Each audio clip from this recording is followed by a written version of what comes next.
Kalian ingat demo tentang RUU TNI, tentang isu Indonesia gelap? Sekarang kita tahu siapa di balik semua ini. Marcella Santoso, tersangka kasus korupsi CPO 11,8 triliun. Kalian pikir demo kemarin itu murni suara rakyat? Bikin seminar, demo, bahkan bayar tayangan TV dengan narasi anti kejagung di TV, biar kejagung kelihatan jahat. Marcella ngakunya advokat, tapi kerjaannya malah mirip tim kreatif Black Campaign. Kali ini Marcella diduga jadi otak di balik demo bayaran seminar settingan, bahkan bayar media buat jelek-jelekin Kejaksaan Agung, ratusan juta digelontorkan salah satu direktur berita supaya berita-berita hoax Kejagung tayang. Kacau memang. Jangan lupa, Marcella ini bukan nama baru di dunia orang bermasalah. Dia pengacaranya, Rafael Alun, Harvey Mois, sampai anak buah Ferdy Sambo.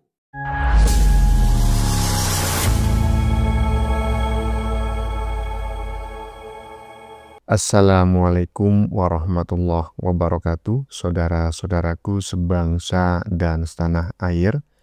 Dimanapun kalian berada, semoga kalian selalu dalam kondisi sehat walafiat. Berjumpa lagi dengan saya di Gaspol Update. Kami bukanlah buzzer pihak manapun, kami hanya menyajikan keputusan ada di tangan Anda. Teman-teman, ini ada video yang menurut saya cukup menarik, yakni tentang penangkapan salah satu pengacara di Jakarta yang diduga adalah biang kerok dari berbagai isu miring terkait pemerintah yang terjadi akhir-akhir ini ya. Mulai demo tolak RUU TNI ya kan, hingga Indonesia gelap ya. Konon orang inilah biang keroknya ya, konon. Saya menjadi tertarik ya, apakah televisi yang setiap hari menayangkan orang-orang dungu untuk berdebat menyerang Jokowi juga orang ini yang bayar gitu. Intinya apakah isu fitnahan atas ijazah Jokowi ya yang diduga palsu itu juga didalangi oleh orang ini? Nah, itu yang perlu dijawab oleh teman-teman semuanya. Nah, bagaimanakah videonya dan bagaimanakah respon netizen? Mari kita tonton bersama. Kemudian mari kita komentari bersama di bagian akhir video. Ini dia. Mafia pengacara Marcella Santoso, 2 gelar tersangka dalam 2 minggu. Bukan karena prestasi, tapi karena nyogok dan ngerecokin penyidikan. Multitalenta ya mbak. Kasus pertama, nyuap 60 miliar rupiah buat nyelamatin 3 korporasi di kasus korupsi CPO. Biar hakimnya bisa kasih vonis lepas. Lanjut, kasus kedua. Bikin seminar, demo, bahkan bayar tayangan TV dengan narasi anti kejagung di TV, biar kejagung kelihatan jahat. Marcella ngakunya advokat, tapi kerjaannya malah mirip tim kreatif Black Campaign. Padahal kiprah hukumnya nggak main-main. Pernah bela Harvey Mois, Rafael Alun, anak buah Sambo, semua kasus kakap. Tapi ujung-ujungnya ikut nyemplung juga. Marcella boleh pinter hukum, tapi kejagung paham keadilan. Hukum gak bisa diakalin kayak skrip TV. Mafia pengacara Marcella Santoso, gelar tersangka bukan karena prestasi, tapi karena nyogok multitalenta yang pertama. Vonis lepas seminar, demo, Asia tidak di TV.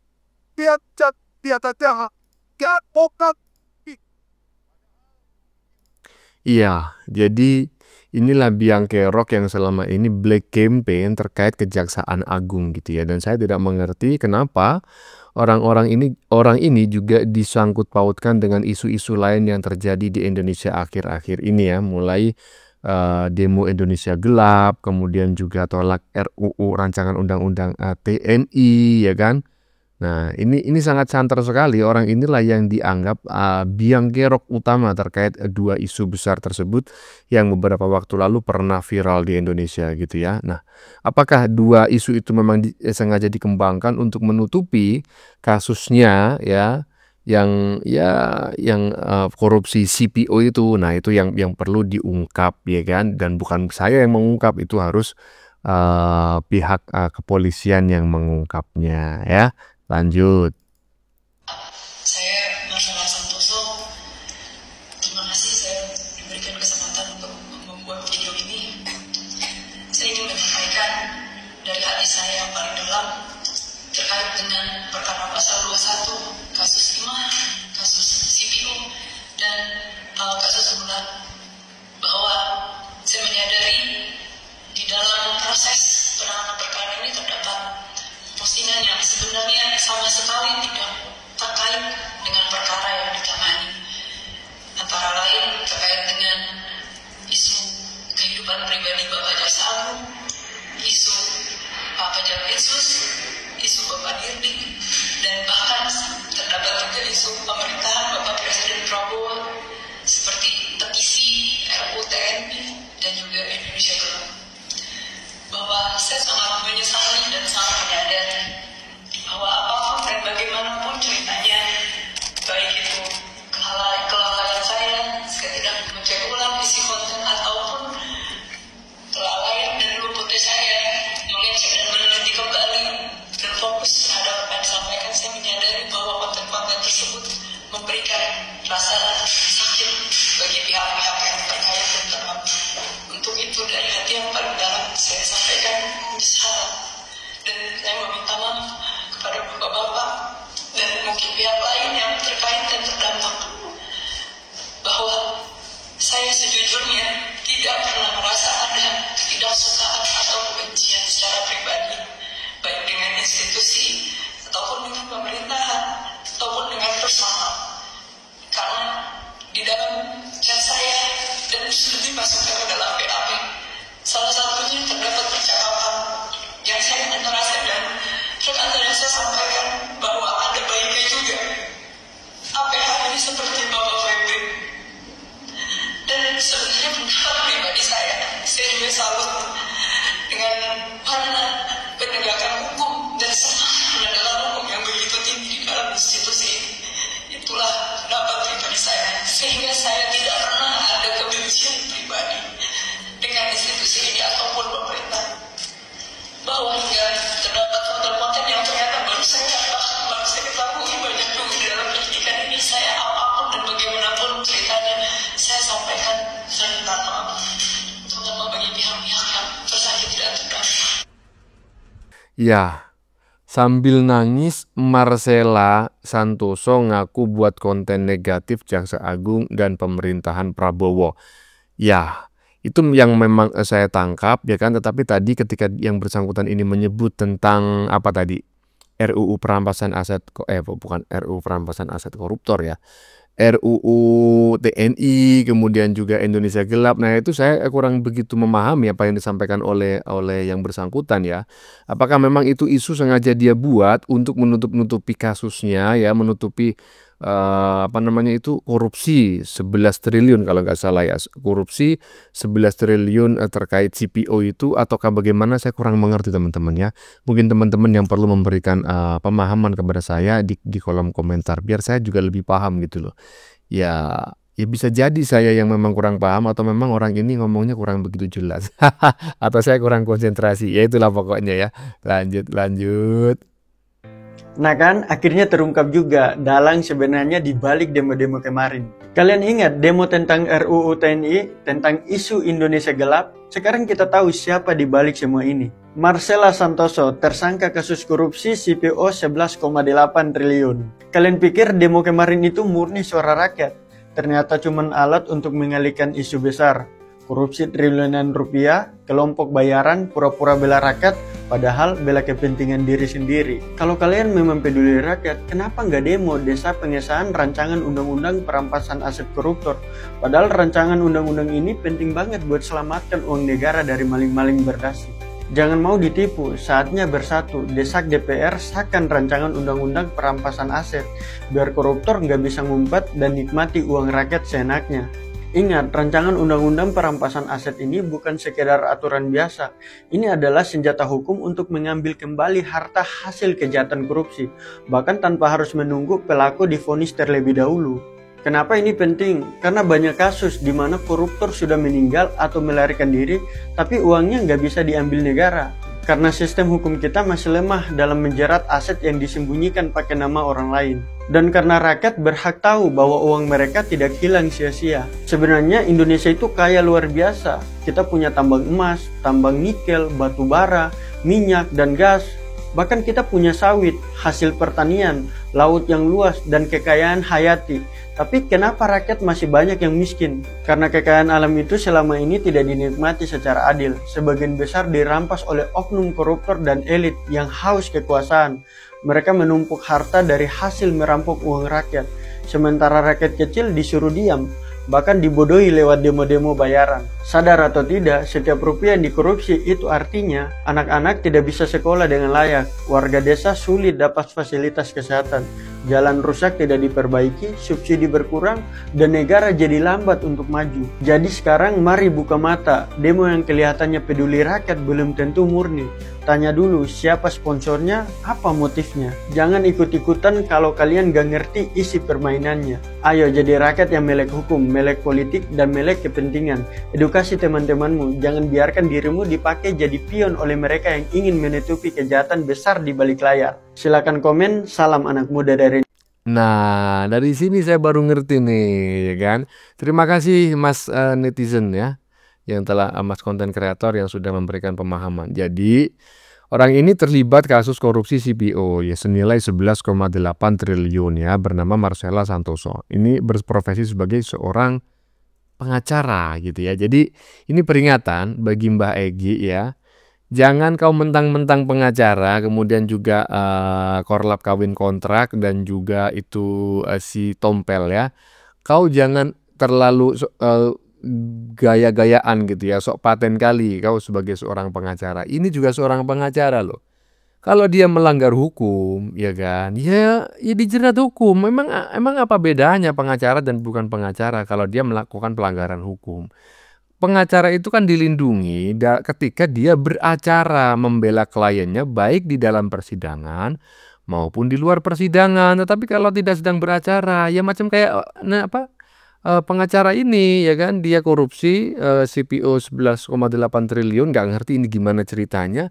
Ini kan bukan pejabat gitu kok bisa melakukan korupsi. Dan untuk melindungi korupsi CPO 11,8 triliun tersebut, yang bersangkutan ini membuat isu-isu gitulah di negara ini agar tidak kondusif, mulai dari Indonesia gelap ya kan. Setelah itu apalagi tadi itu menolak RUU TNI. Ya, ternyata ini dalangnya, aduh, perlu dicari nih. Ini 11,8 triliun ini nggak mungkin lah dia sendiri yang korupsi. Pasti ada orang yang melindunginya, dan biasanya yang melindunginya itu adalah sebuah partai. Ya, dicari aja. Ya, lanjut. Gimana kabar para artis-artis yang selama ini menggaungkan tentang RUU TNI dan juga Indonesia gelap? Kaum sakit hati, para pembenci, dan juga mahasiswa yang turun ke jalan, yang bergerak mengatasnamakan landasan mereka adalah keinginan dan keresahan oleh masyarakat.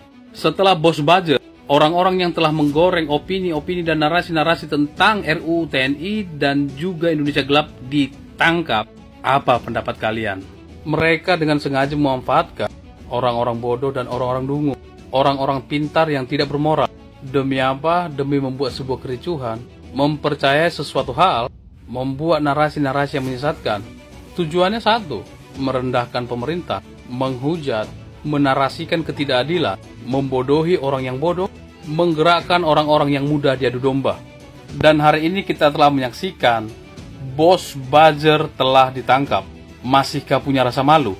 Kalian adalah orang-orang yang mudah dijebak, mudah dibodohi, mudah diprovokasi, dan tidak menyadari alasan apa kalian berdiri, berteriak, turun ke jalan, seakan-akan merasa pahlawan. Dan hari ini kalian menyadari, kalian hanya sekedar dimanfaatkan. Salam. Ya, betul ya. Berdasarkan pernyataan yang bersangkutan sendiri, yaitu tadi itu seorang pengacara yang sudah ditangkap, ya kan. Dia mengaku telah menggelontorkan anggaran. Emang mengaku nggak tahu lah saya ya. Pokoknya begitulah ya, kurang lebih. Mohon maaf kalau saya keliru. Intinya berdasarkan apa yang disampaikan oleh netizen barusan, ya kan. Demo Indonesia gelap, demo tolak rancangan undang-undang TNI itu tidak murni keinginan rakyat. Jadi para artis yang selama ini sok-sokan seolah-olah membela kepentingan rakyat tuh, dengerin apa yang disampaikan oleh netizen barusan. Ada bohirnya. Isu tersebut digulirkan ada bohirnya, ya kan?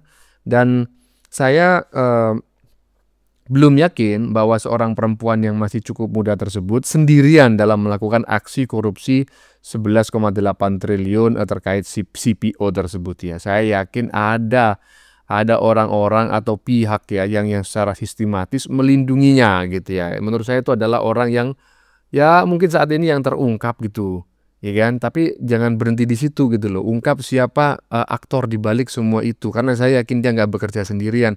Dia tidak mengumpulkan uang 11,8 triliun itu untuk dirinya sendiri. Saya yakin pasti dibagi-bagi tuh ya. Aktor di belakangnya harus diungkap. Lanjut. Baru 2 minggu, tapi namanya sudah heboh di mana-mana.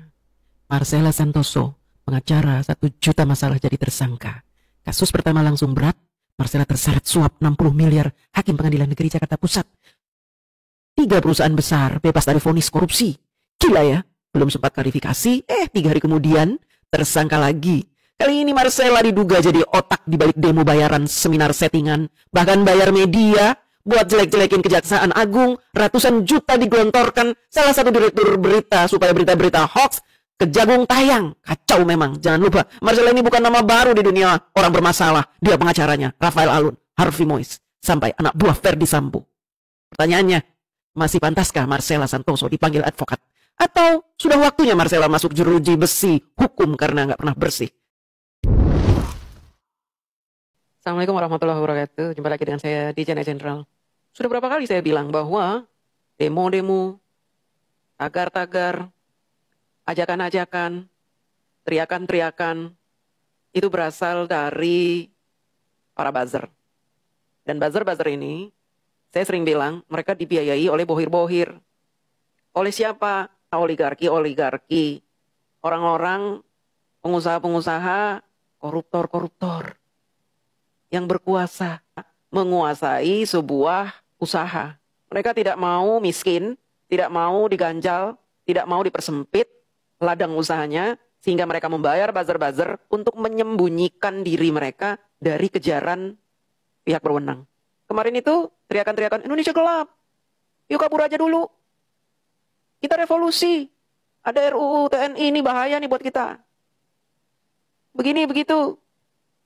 Bla bla bla. Mungkin termasuk juga kasus jasa palsu ini.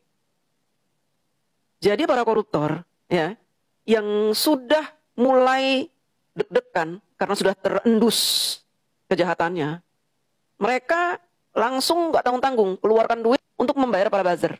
Ini buzzer-buzzer ini memang disengaja membuat gaduh supaya tidak ada yang ngeh bahwa ada orang yang sudah merampok negeri ini. Mereka akan cari orang-orang yang kalau disentil sedikit udah jadi rame. Makanya siapa yang bikin rame?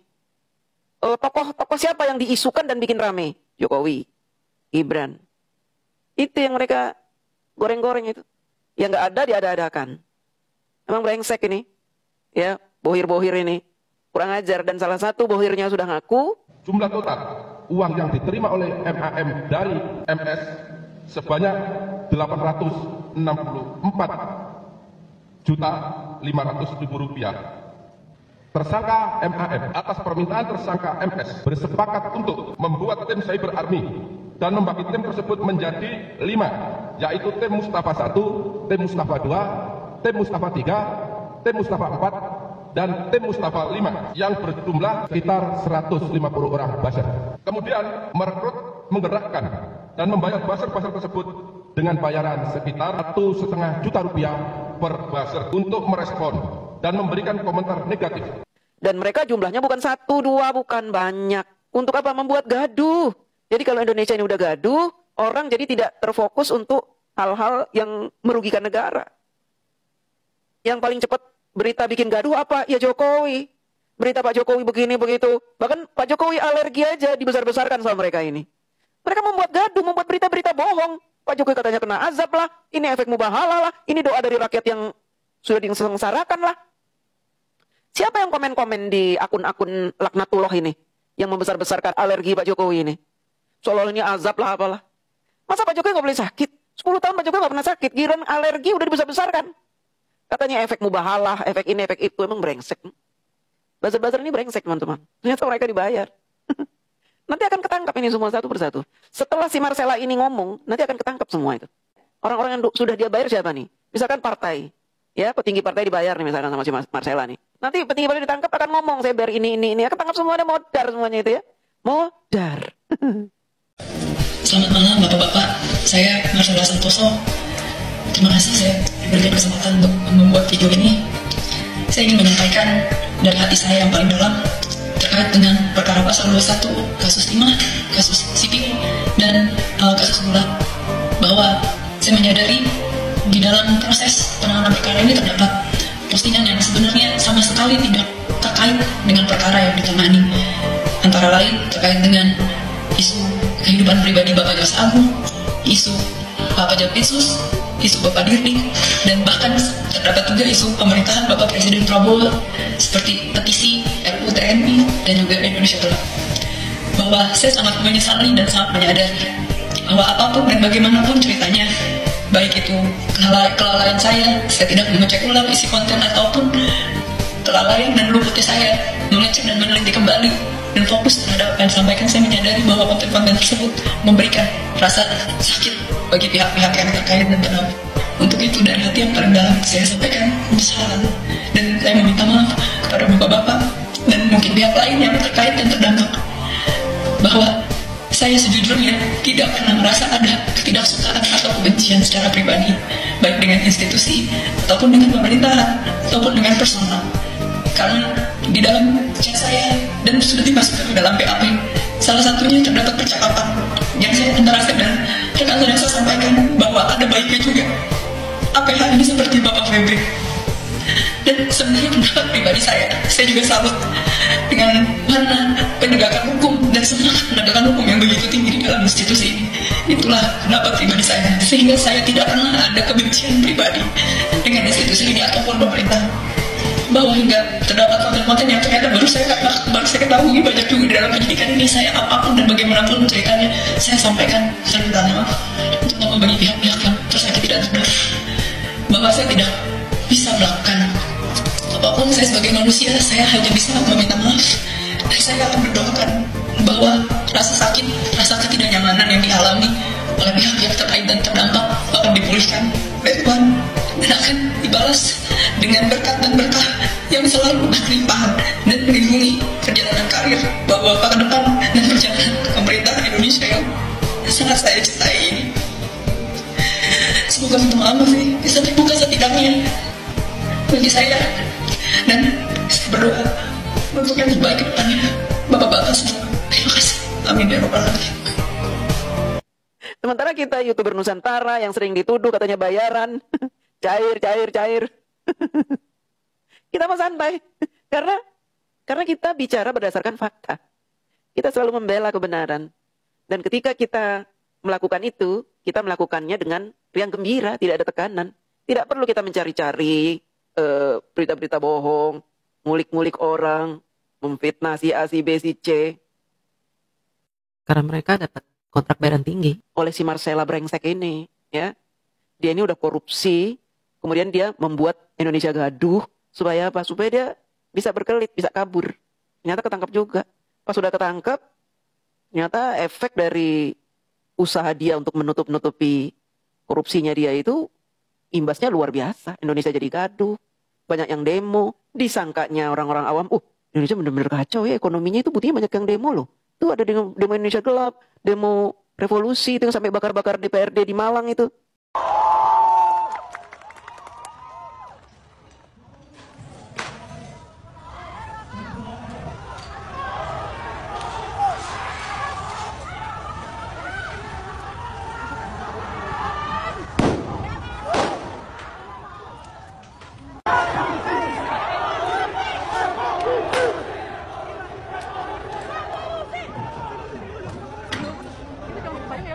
Ulahnya siapa? Marcella itu. Itu orang bayaran semua yang teriak-teriak revolusi. Itu orang-orang bayaran Marcella semua. Marcellanya udah ngaku tuh. Enak bener dia ngaku ya. Nangis-nangis ya. Aduh sialan nih perempuan ini ya. Udah makan duit rakyat, makan uang negara. Sekarang udah tinggal nangis doang. Mohon maaf. Ternyata efeknya sangat luas, saya tidak tahu. Gampar aja itu mukanya, pakai pancinya si Roy itu. Ya, digampar, diketok, gampar dulu mukanya pakai panci, pok, gitu ya. Ketok kepalanya duang sampai pancinya jadi ceper. Biar modar sekalian itu orang. Kesel saya ya. Enak bener dia sudah mencuri, kemudian menyebarkan fitnah, membayar buzzer-buzzer membuat gaduh. Ya, barusan kita menyaksikan bareng-bareng teman-teman ya. Ulasan yang disampaikan oleh Mbak DJ Anak Jenderal terkait penangkapan seorang pengacara perempuan Marcella siapa tadi? Santoso kalau tidak salah ya. Kalau salah tolong dikoreksi di kolom komentar ya. Intinya seperti itu apa yang disampaikan oleh Mbak DJ ya, dengan kata-kata yang juga agak ya bikin gimana gitu. Memang seperti itulah ciri khasnya Mbak DJ selama ini ya. Apalagi kalau di channelnya itu DJ Anak Jenderal. Waduh. Gimana menurut teman-teman? Apakah teman-teman sependapat dengan apa yang disampaikan oleh Mbak DJ Anak Jenderal barusan terkait penangkapan ya pengacara Marcella Santoso ya? Kalau saya sih sependapat ya. Sependapat berapa persen Bang? Ya berapa persen kira-kira? Mungkin 11.000 triliun persen lah. Ya silakan tulis pendapat teman-teman di kolom komentar ya. Bagaimana pendapat Anda? Silakan tulis di kolom komentar baik Anda yang setuju maupun yang tidak setuju ya. Nah, sebelumnya saya memohon maaf jika dalam penyajian konten ini ada kata-kata yang menyinggung, kurang tepat penggunaannya, atau ada data yang dianggap keliru atau salah. Saya memohon maaf yang sebesar-besarnya. Kita jumpa lagi di lain video. Salam NKRI.